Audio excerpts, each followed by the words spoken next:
Hey guys, what's going on? Rocket Cat here, hitting you up with another video. This time we are talking about maps in Moonbreaker.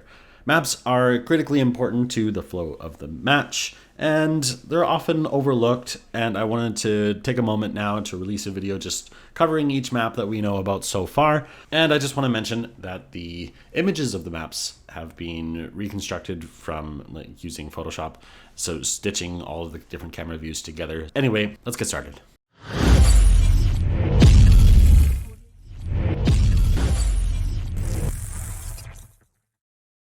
Methedori Cliffs is a fairly large map featuring large obstacles scattered across the map, creating many tight corridors and plenty of places to hide.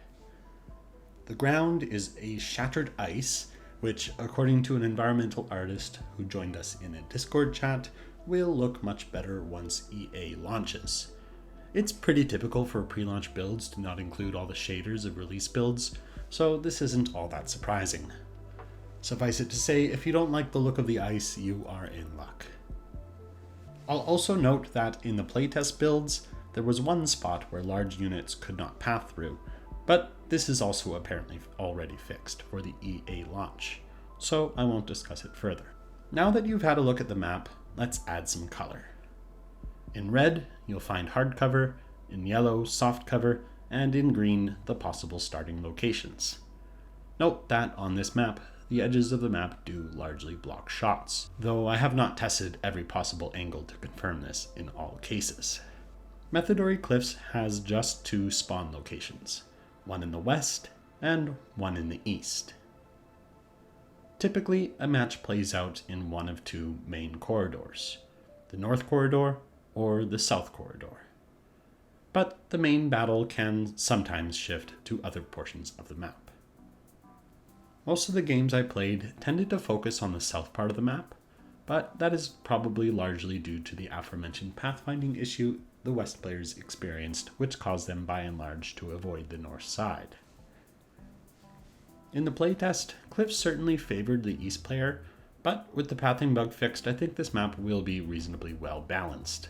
I still might slightly favor the east player in a battle in the northern corridor, since it's easier for them to park aura units in the topmost nook of the map. But this is basically entirely offset by the fact that units can be deployed over hard cover. Generally, I think all captains have a reasonable chance of performing up to their expectations on this map. Astra has a great time here in particular due to all the obstacles she can hop over, but being a slightly larger map, it can slow down the pace of a rush, and there are plenty of places for their opponents to hide or play Ring Around the Rosie.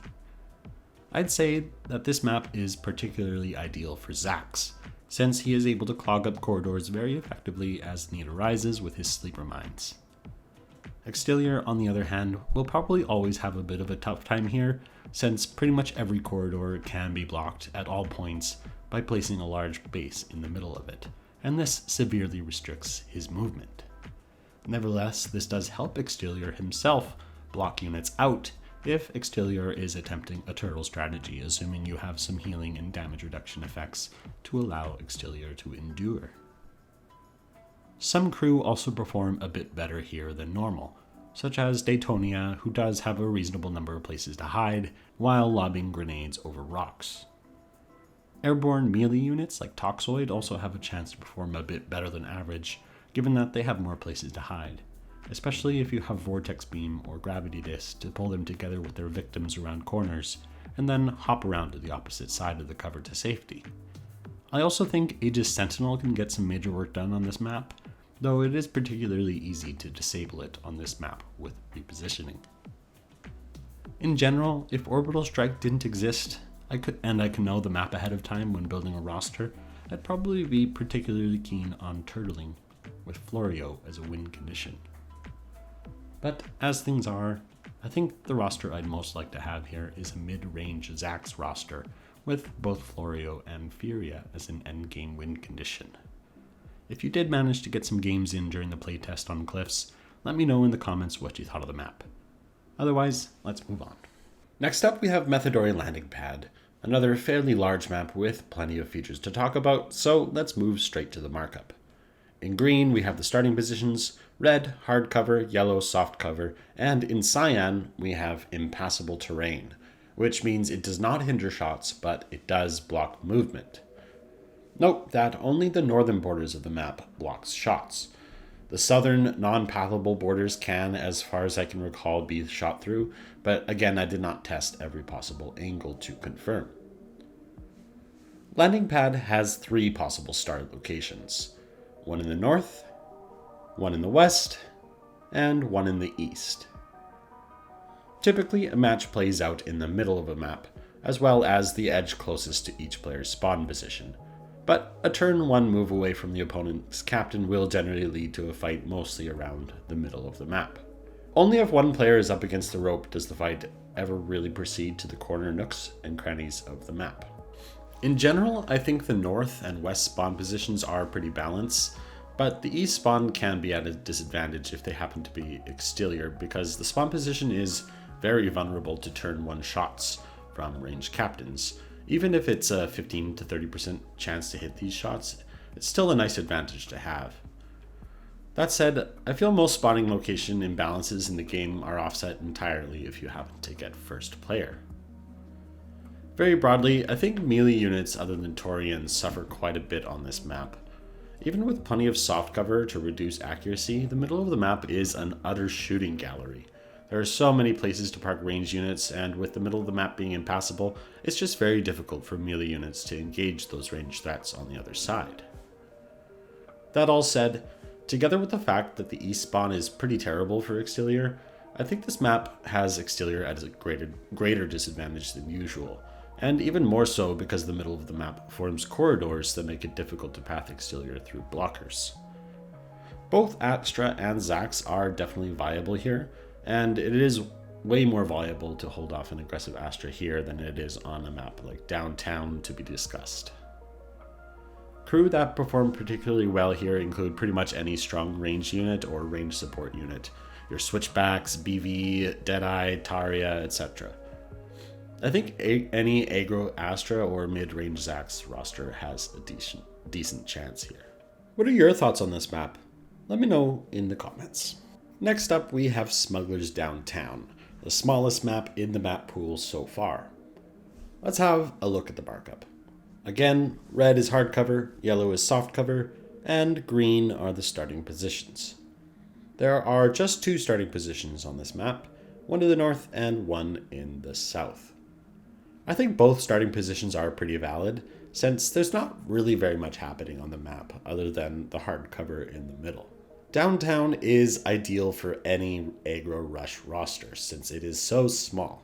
And since aggro is best done by Astra at the moment, it's undeniably an Astra favored map.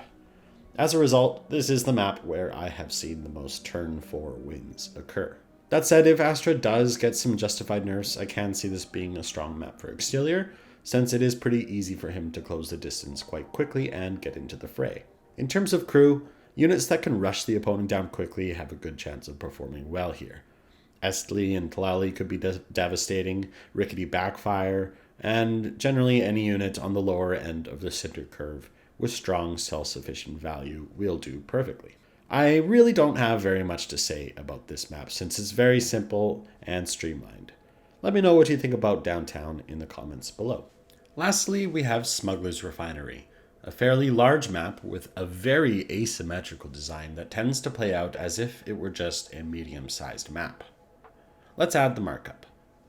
Again, we have hard cover in red, soft in yellow, and starting positions in green. On this map, we also have another type of cover, vision blockers, marked in purple.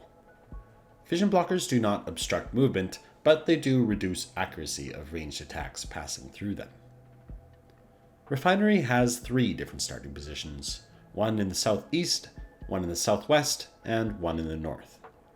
Since the layout of Refinery is so asymmetrical, the spawning positions of each player tend to have a pretty huge effect on how the map feels to play. When it's north versus southwest, the match tends to play out in the middle of the map with an emphasis on the northwest side of the central hard cover. When it's north versus southeast, the north player gets to decide if they'll move westward to the middle of the map or straight south to assail their opponent. whereas the southeast player will have to decide between hunkering down in a fairly strong position or going north. Usually going west from this position isn't really an option, as the south desert section of the map tends to leave your units very exposed when compared to the north section. When it's southwest versus southeast, you might see an aggressive roster dashing along the edge of the sand to assail the opponent, or you might have one or both players moving to the middle, though the west player here tends to have easier access to the central red cover. All in all, I think it's very difficult to discuss this map in a comprehensive manner. That said, even with all the soft cover and vision blockers, pretty much anywhere on the map not behind hard cover is an open shooting gallery. So again, I think this map tends to favor ranged units. I think the jury, however, is still kind of out on this map, since really there are so many different ways it could play out, and I'm excited to see how this map plays out in the future, because frankly, I have pretty much no idea. I'm really curious what you all think of this map. Do you think a particular spawn here is just way better than others? Let me know in the comments. And now, it's the bonus round. Here we have a map that was shown off only in the trailer, and it seems obviously Cholek themed, and honestly, this is one of the most aesthetically pleasing maps that I've seen so far. I love the heart design, the swirls, beautiful. If this is any hint about like Cholek architecture and that kind of stuff, I'm deeply in love already. So I don't really want to comment much on this map because obviously it's unreleased.